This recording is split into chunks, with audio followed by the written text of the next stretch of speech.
How many times have I worked with Guy? I think it's 4 times. This is my second time. Working with Guy isn't just about one film, it's really about a relationship.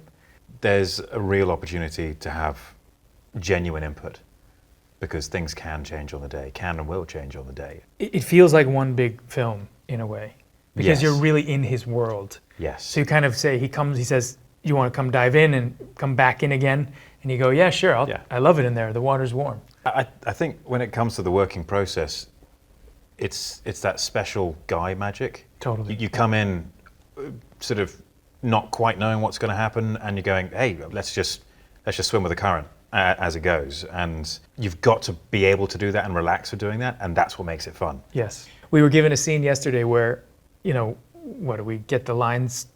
It was minutes beforehand. A minute beforehand. Yeah. And all I did was root for Henry to remember his next line.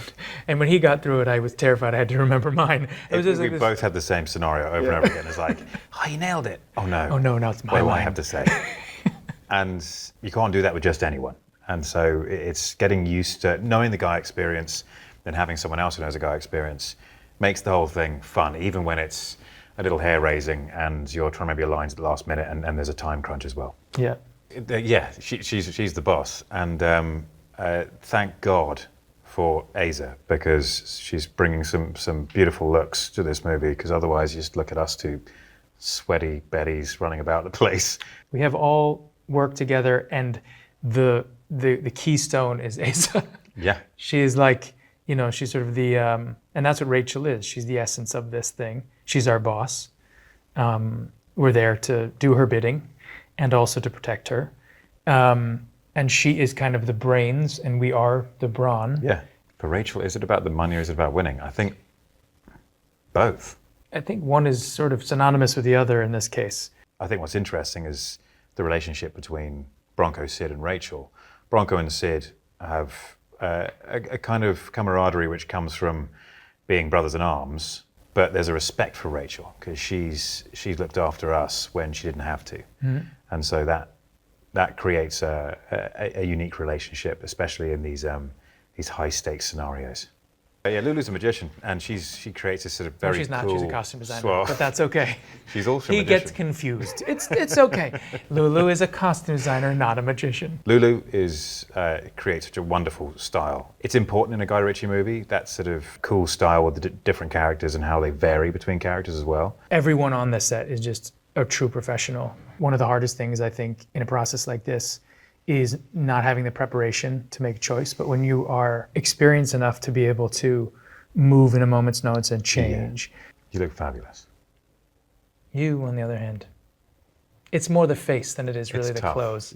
They've dressed you the best they could. They could, yeah. Yeah. It makes it easier. Yeah. There's a shorthand. There's a shorthand. Everyone is relaxed with one another. And when you're working with people who you've seen over many years, it really does become that family aspect, especially on a Guy Ritchie set.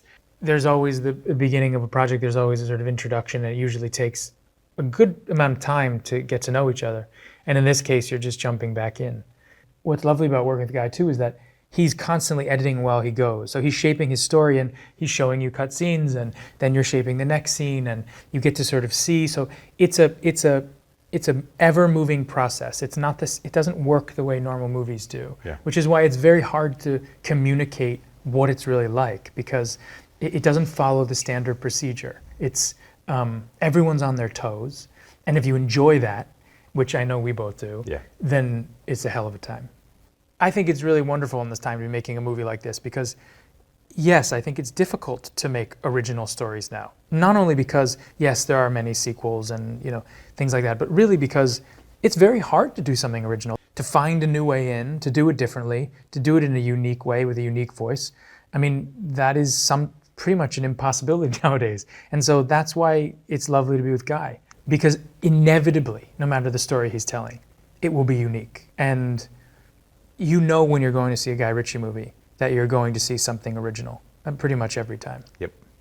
Well, you got to go see it in the cinema because it is meant for the cinema. It is a huge spectacle full of fun, and the way we love movies and have loved movies for decades, he's making it for that, and there's nothing better than watching a movie in the cinema and spending too much money on Sweeties. Popcorn and sweeties. Being on location allows us to enrich the character somehow. There's something about being there rather than just in a warehouse with foam stuck to the ceiling to keep things quiet.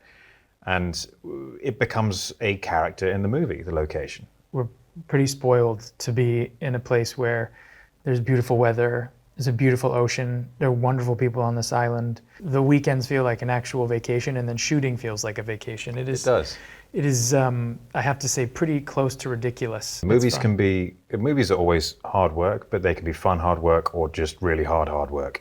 And this is definitely fun hard work. I mean, I've known Fisher for close to 2 decades, I feel like. Yeah, these guys had a New York off today. It was. Well, I've known him for so long, so I adore him. I think he's a wonderful actor. I think he's an incredible filmmaker. And it's, again, lovely to be with someone who feels like a friend. I was impressed with Rosamund. Her ability to have a set of lines put in front of her for the first time, and she reads them with a fantastic performance. Normally, when you're reading lines the first time, you're sort of halting and trying to work out exactly what's going on in the act, what you're trying to say, let alone how you're trying to say it. Rosamund cracks it every time, and then you see her in her actual performance on camera, and it's spectacular. So I felt quite lucky watching that process. I love Christophe Yves. He is an extraordinary talent. I know that's obvious when you see him in his various projects. Most of you will know him from Game of Thrones. And it's not easy to play a character like that without making them incredibly simple. And he actually gave that character some real enrichment, but that isn't even cracking the surface of his talent. Particularly when you're talking about the character playing our kind of arch nemesis, really, the one that we go after. You realize quite how extraordinary he is as far as timing and storytelling goes. Working with Jake has been an absolute joy. He's an extraordinary talent and a lot of fun. And I'm being serious. He's a lot of fun to work with, and he's very, very good. And it makes my job a lot easier. I will say that now that we're in the business of complimenting each other and stroking each other's egos, it really has been so fun. We can easily rely on each other in a scene. And in a Guy Ritchie movie, there's a lot of improvisation, there's a lot of discovery in the moment, there's a lot of changing of lines in the moment. And to have a partner in that is obviously has more experience in this world than I do, but also is just there for you is just so fun. I mean, we've been having a blast. Yeah. Stealth, Armory, Rachel, exit the way we came in. この2人超一流の元海軍コンビ成功率 0% の救出ミッションに限界を超えた2人が挑む Make your mind up. Ram it, Janet. クズを葬るスキルの共演 I fucking love you. Show me what you got. グレイミッション